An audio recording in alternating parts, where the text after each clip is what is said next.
Hello, Tina Jesson here from Tina's Traditional. So today I wanted to talk to you a little bit about our events, our special events that you'll find on our happenings page at tinastraditional.com. We run a number of events throughout the year, usually one or two each month, usually on a Friday night at Carmel and on a Saturday night in Columbus. Our aim there is to bring British literary and food together to create this wonderful experience for you. And we've been doing this now for quite a few years, and they're so much fun. I mean, they're so much fun for me to actually take part in, and it's a lot of fun for our guests. And we do ask you to dress up. We do like to see people in character.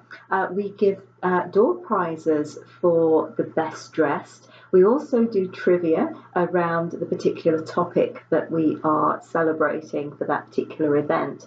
So there's prizes to be won and great food. Now, I'm quoting what somebody's told me. They say coming to Tina's is like dinner theatre, but with really good food. I just know I have a lot of fun, and I would like to invite you to come and try that out with us if you haven't done so already. So normally they are on a Friday night in Carmel, Saturday night in Columbus. We do more events in Carmel just because we're a bit more established there and we've been going for a few more years. But as momentum builds, we'll be doing more and more in Columbus. And they're usually between 6 and 8 o'clock in the evening, except for some of those special events that we run maybe on a Sunday. But let me kind of just go through what we've got here. I've had to write them down, so many of them, so just bear with me while I have a look over this. So we do a dinner at Downton Abbey. It's a 7-course dinner. We go through table etiquette. There's so much silverware that you're going to be using in that one. And we also go through tips of the household, as written by Carson, the butler.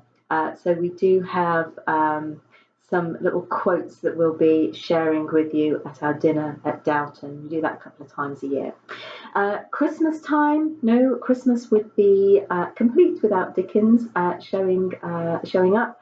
So we do a Dickens dinner, and there we do a roast dinner, and we get everyone dressed up in period costume, and we'll do a little trivia around that as well. Harry Potter. We do Harry Potter events 3 times a year.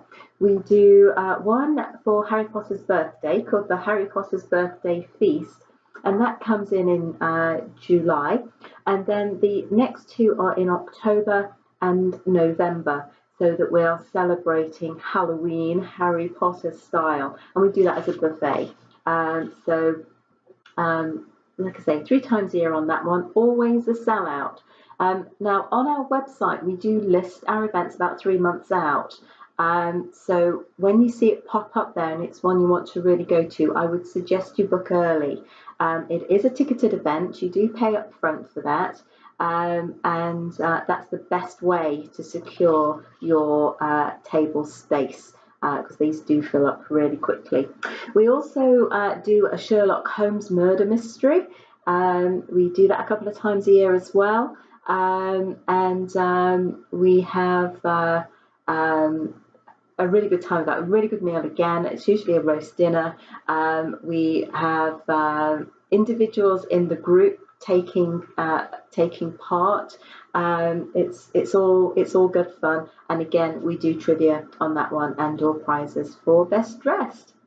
A new event that we're looking to start in 2019 is the Night of Nights. The Night of Nights, and that's night spelled with a K. The second night is the Night of Nights, and that's our medieval Renaissance event, where we get to dress up as knights of the Round Table and as wenches, and again, lots of ale is consumed, and lots of great meaty dishes will come with that particular event, and we will be doing some historical trivia around the Tudors.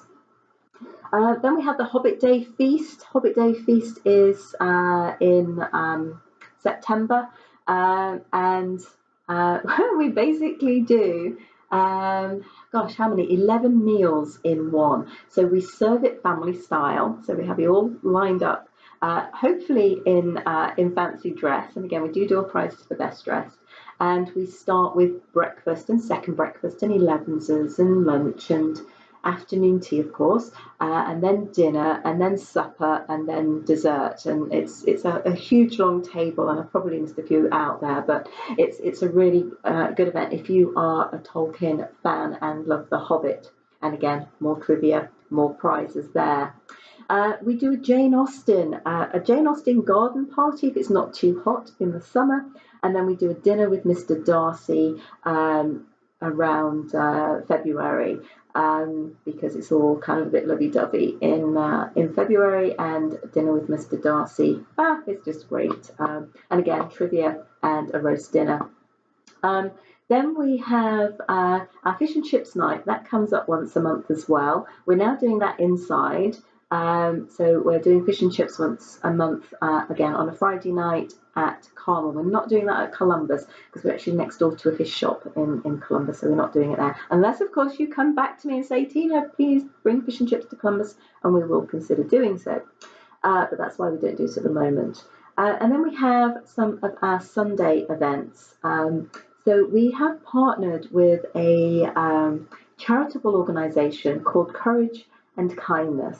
And the ladies there, they dress up as princesses. And as part of their charitable work, they go into hospitals and basically try to cheer up children who are ill in hospital, which is a great service.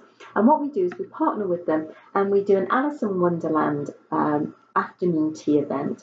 And we also do a princess tea event on certain Sundays through the year at both Carmel and Columbus.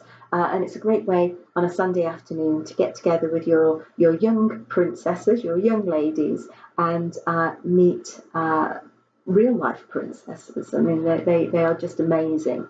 So look out for those events. Then we have things like our Derby Day, our Kentucky Derby Day, which is really just a really great excuse to bring your hat and dress up and wear a great hat. And we will do prizes for the best hat of the day. And then, of course, we have Mother's Day. We tend to do Mother's Day high tea and a Mother's Day buffet. And then we also do an Easter Sunday buffet, which again gets completely packed out. And the lovely thing about the buffets that we do, these aren't brunches. I know in America you often go to a place on Mother's Day or for Easter for a brunch, but we do afternoon tea served buffet style. So it's across that entire menu. So you get to try things that perhaps you've not tasted before, and we'll add a few extra seasonal pieces in there just to keep it interesting for you. But that's an all-you-can-eat buffet. And again, those particular dates get booked up really, really quickly. So as soon as those tickets become available, grab them. Otherwise, you will be disappointed and you won't be able to get in because we're always fully booked for Mother's Day and for Easter. So I think that gives you a bit of an overview about all the things that we do at Tina's Traditional. We do a lot of events, and I hope one of those kind of speaks to you. Maybe 2 or 3 does, but I hope one of those speaks to you. And come and try us out. Something special, something different, something exciting to do on a Friday or a Saturday night, depending on where you are. It's a great place to come if you want to treat somebody as a birthday treat, or maybe one of your family members to something. And we've had times when we've had maybe 3 or 4 people from one family group, and then we've had another part of their family group coming in, say cousins, and they've both come and they didn't know they were coming. And then the really bizarre thing, and I think this was on a Harry Potter event, we actually sat them on the same table. So the magic really does happen at Tina's Traditional. So anyway, I'll leave you for now. Come and see us soon, and bye until next time. Bye bye.